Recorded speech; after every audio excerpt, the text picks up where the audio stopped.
carta del apóstol San Pablo a los Corintios.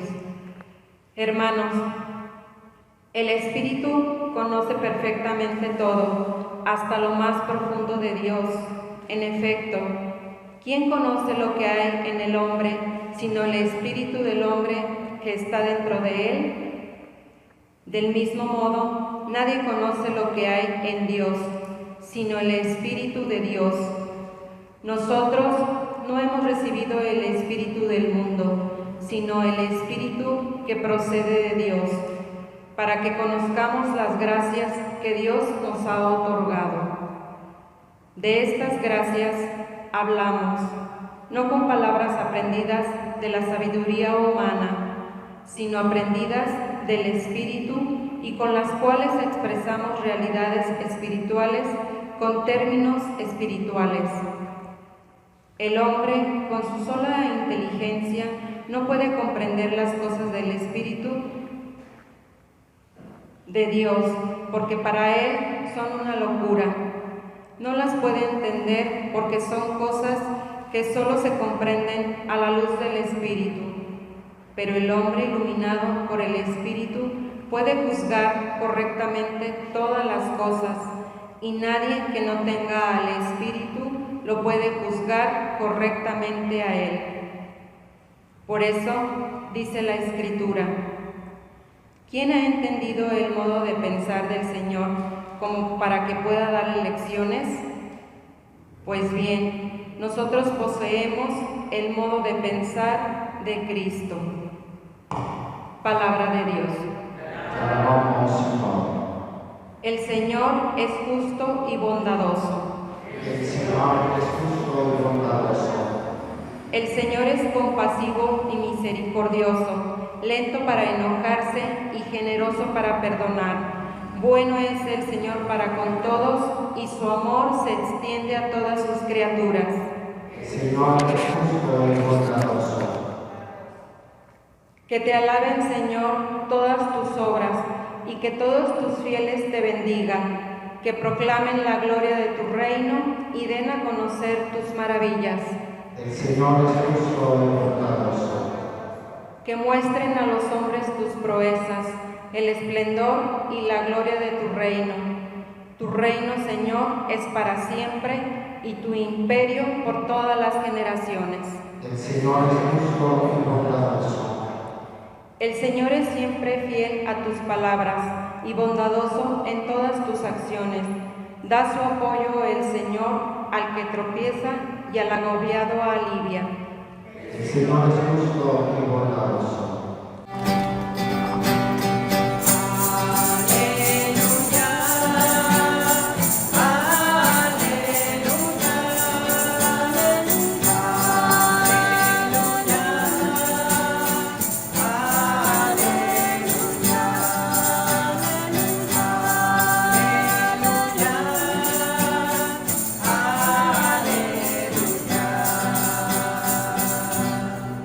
Un gran profeta ha surgido entre nosotros.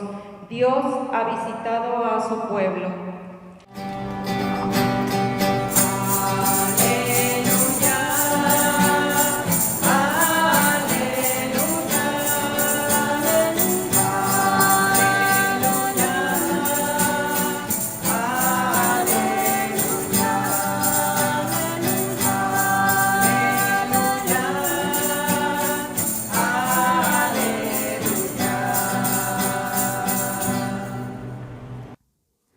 Evangelio del día en latín, Lucas 4, 31 al 37.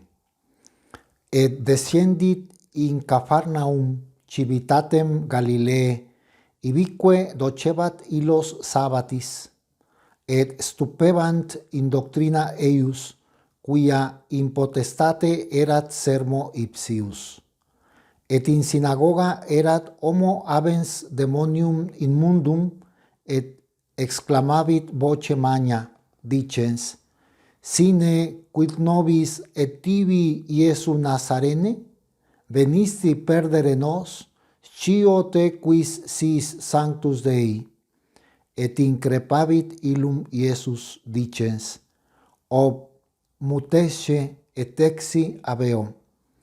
et cum proiectisset illum demonium in medium, exit abilo nicilque illum noquit. Et factus est pavor in omnibus, et colloquebantur ad invicem dicentes, quod est hoc verbum cuia impotestate et virtute imperat in mundis spiritibus et exeunt, et divulgabatur fama de illo in omnem locum regionis. Verbum Domini. Deo gracias. Que la divina providencia nos asista en cada momento para que nunca nos falte casa, vestido y sustento y el Santísimo Sacramento.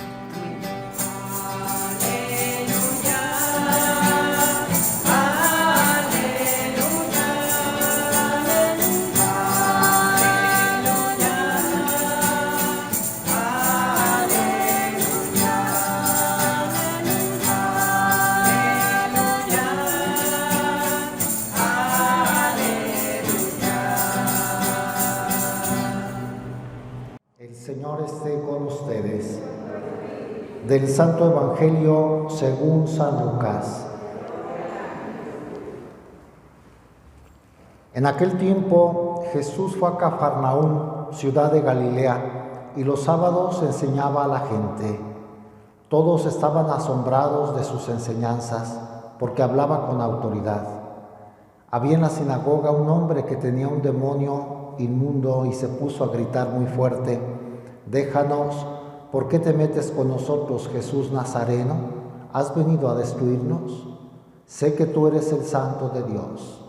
Pero Jesús le ordenó: «Cállate y sal de ese hombre». Entonces el demonio tiró al hombre por tierra, en medio de la gente, y salió de él sin hacerle daño. Todos se espantaron y se decían unos a otros: ¿qué tendrá su palabra? Porque da órdenes con autoridad y fuerza a los espíritus inmundos, y estos se salen. Y su fama se extendió por todos los lugares de la región. Palabra del Señor. ¿Gustan sentarse un momento? Estamos leyendo el Evangelio de San Lucas, ya cambiamos. Todo el año ha sido San Mateo y ahora la Iglesia pues ofrece de esa riqueza que tenemos en los evangelistas otros aspectos. Hoy se nos habla de este milagro patente y de las enseñanzas llenas de autoridad de nuestro Señor. Todo esto sucedió, dice el Evangelio de hoy, en Cafarnaúm, ciudad de Galilea.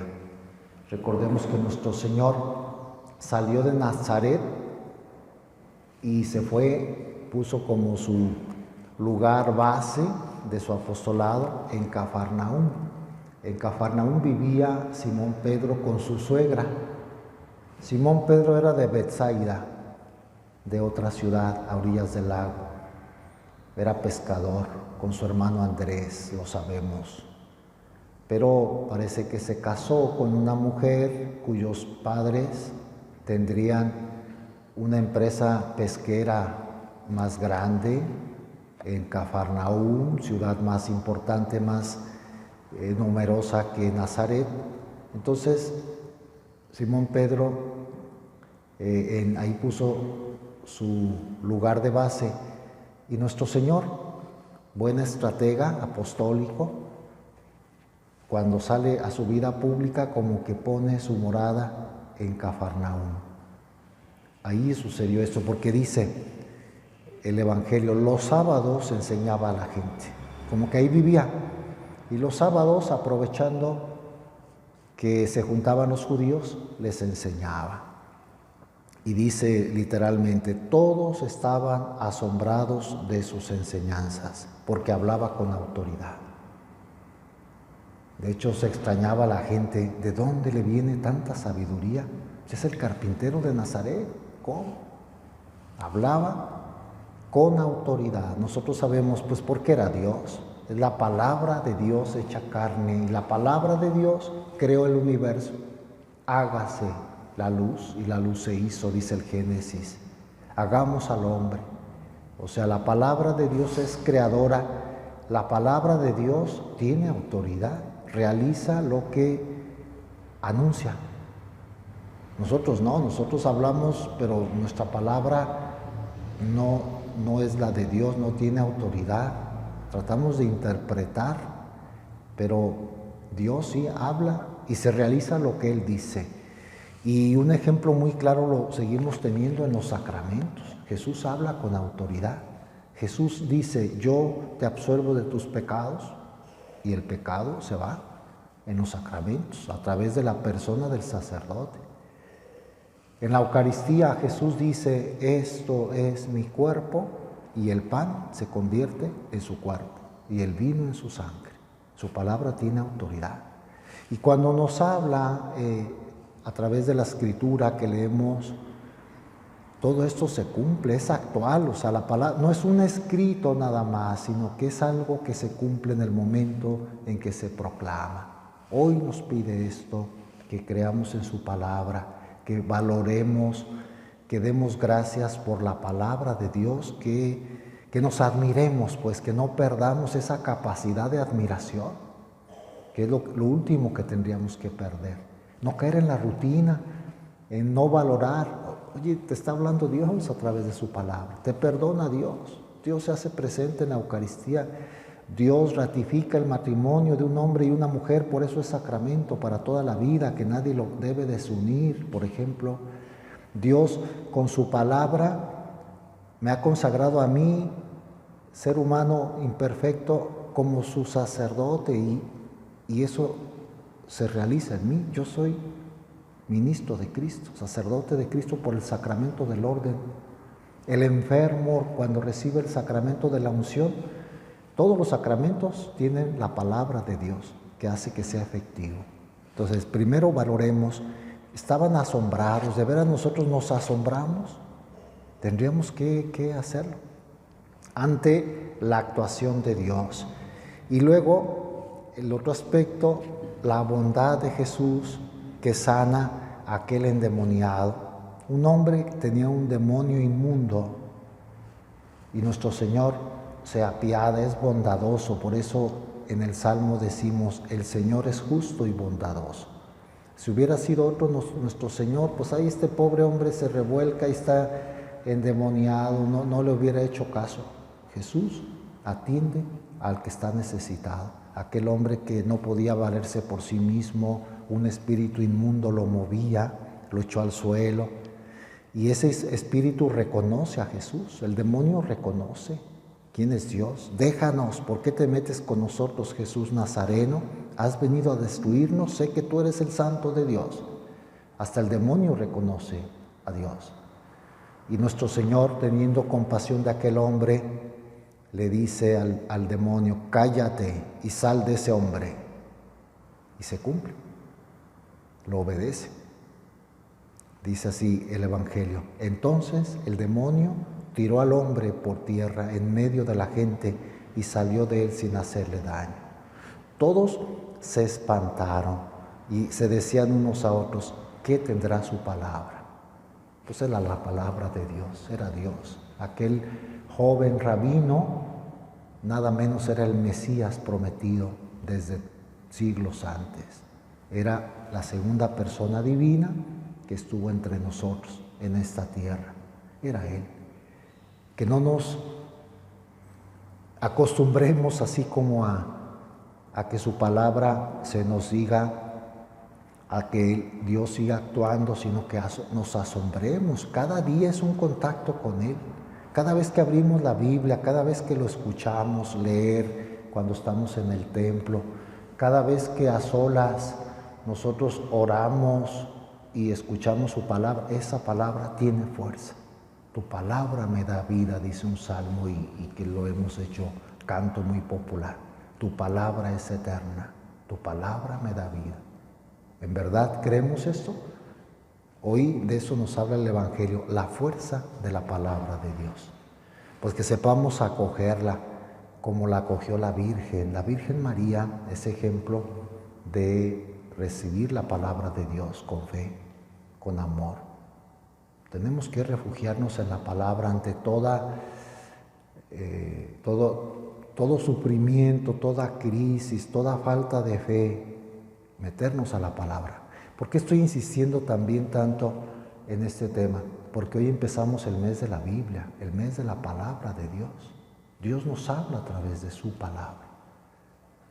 La Biblia es para nosotros su presencia, y dicen algunos santos desde hace mucho tiempo, desde el siglo III, una afirmación que a veces no valoramos, que así como Cristo nos alimenta con su Eucaristía, está presente en el pan consagrado, así nos alimenta con su palabra. Aquí está Cristo. Por eso besamos nosotros los sacerdotes cuando leemos el Evangelio. Por eso cuando hay misas solemnes, incensamos la palabra. Tenía la idea, se me fue, ya entró el mes de septiembre, pero a ver si alguno de ustedes, alguna me ayudan para hacer realidad este sueño, que durante este mes de septiembre pudiéramos tener entronizada la Biblia, la palabra, incluso con una vela, así como tenemos al Santísimo Sacramento, tener la palabra de Dios, la Biblia abierta. Yo tengo una muy grande, adornar, buscarle un lugar dentro del templo, ponerla y tenerle a la hora de las celebraciones siempre encendido la Biblia o el cirio pascual, una vela o el cirio pascual. Que no se nos olvide que la palabra de Dios tiene que presidirnos, tiene que alimentarnos.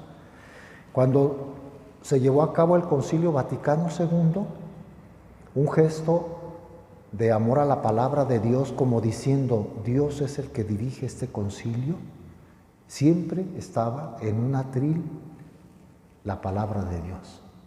Cada vez que llegaban los padres conciliares, en las reuniones hay fotos, del 62 al 65, presidida primero por Juan XXIII y luego por Pablo VI, siempre tenían abierta la palabra de Dios. Entonces llegaban los obispos y sabían, Dios dirige este concilio, Dios dirige a su iglesia. Una verdad que tenemos que manifestarla incluso con gestos, ¿no? Y por cierto, cuando se cumplieron 50 años del concilio,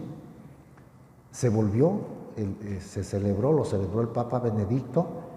Invitaron a los sobrevivientes, padres conciliares, ya ancianitos todos, casi de 80, pues imagínense, 50 años más, los que tenían 30, cuando menos, ya expertos, teólogos, obispos, no había de 30, la mayoría más de 30, y más 50, pues ya eran grandes, empezando por Benedicto, que asistió como perito al concilio. Fue, por cierto, un mexicano, obispo mexicano, que había estado en el concilio y a los 50 años fue. Pero aparte de tener ahí como reliquias vivientes a los padres conciliares, tenían el mismo atril que se puso 50 años antes y la misma Biblia para recordar. Este concilio fue inspirado en la palabra de Dios. Dios nos habla en la palabra. Entonces, como San Jerónimo ha dicho, desconocer las Escrituras es desconocer a Jesucristo. El Señor, su palabra es la que nos va a salvar. En este tiempo de pandemia y de crisis, busquemos en la palabra de Dios el consuelo, la fuerza para vencer los daños que trae esta pandemia, este fenómeno, pues, que nos ha hecho daño a todos. Y cada problema que pasamos, es la palabra la que nos tiene que iluminar. ¿Qué tendrá? Decían aquellos, ¿qué tendrá su palabra? Da órdenes con autoridad y fuerza a los espíritus inmundos y estos se salen. Incluso que nos libre de estos espíritus que cada uno tiene, porque no estamos libres. Nos mueve el mal. Es una batalla la vida cristiana, entre el bien y el mal. La palabra de Dios es la que nos tiene que salvar. Que amemos la palabra este mes de septiembre, que la conozcamos, que la valoremos, que la asimilemos, que nos empapemos de la palabra. Y ahora que empezamos en este mes también la adoración perpetua, ojalá que en la capilla de adoración la manera de orar de nosotros sea con la palabra de Dios. Que no inventamos, sino que a veces acogemos otras devocioncitas piadosas, pero que no tienen que ver con la palabra. Hasta incluso devocioncitas que incluso la iglesia no aprueba, de personas no canonizadas, de espiritualidades muy raras, que de Luisa Picarreta y que de no sé qué, la palabra de Dios, con la Biblia en la mano, un trozo, y a ti te hablo, Señor, aquí presente en la Eucaristía, porque estás presente en tu palabra, que nos alimentemos de ella. Y a ver si, como digo, ponemos aquí, busquemos algún sitio para que no se nos olvide esto que hoy iniciamos, mes de la Biblia, mes de la palabra. Que así sea.